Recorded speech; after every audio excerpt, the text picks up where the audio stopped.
Multi-factor authentication for companies like ours, SMS Passcode, there is not that much of a change to it because it has been the same task that has been needed to be solved regardless of who have bought your device and where the data is present and whether it sits in the cloud or on premises. It's essentially at the end of the day all the same. And if you ask me, there's too many companies who try to do it too academic really, and to put too much science into it.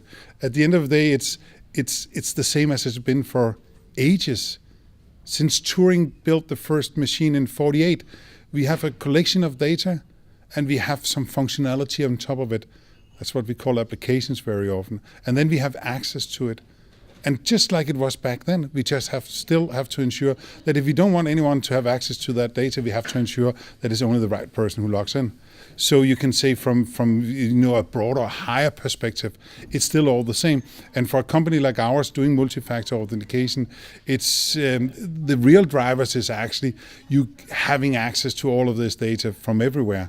And then it's regardless of who ended up buying your device or if it's delivered by a cloud solution. What you see, though, from a technology point of view is like systems like SMS Passcode, we do actually protect the cloud as well. So regardless if you have your data stored in Google Apps or Office 365 or you have a VPN tunnel from Cisco or you have a Citrix VDI-based solution, at the end of the day, it's all the same.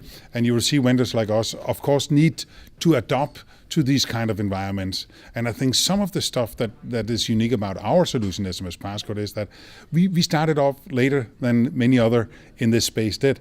And therefore we could think about how can we create a kind of solution that works in an agile world, I would call it. How do you build your infrastructure, your architecture, so that stuff that we cannot even imagine nowadays, how can you adopt that into your technology?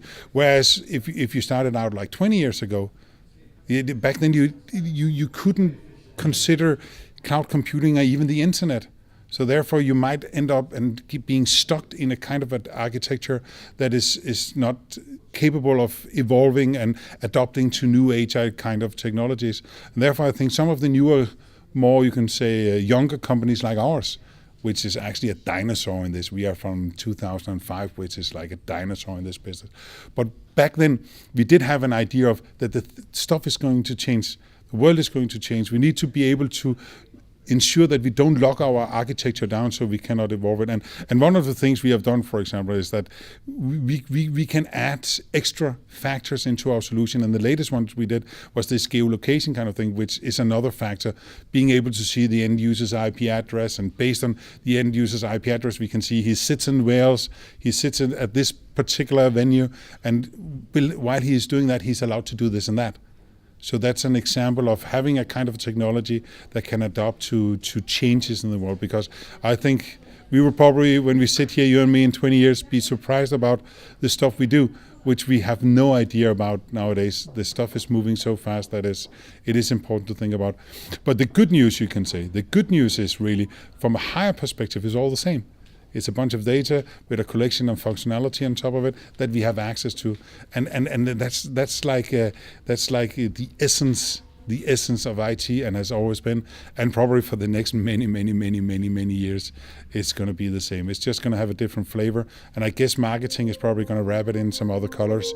But at the end of the day, it's all the same. Authentication is always about ensuring that it's the right person who accesses some kind of valuable information.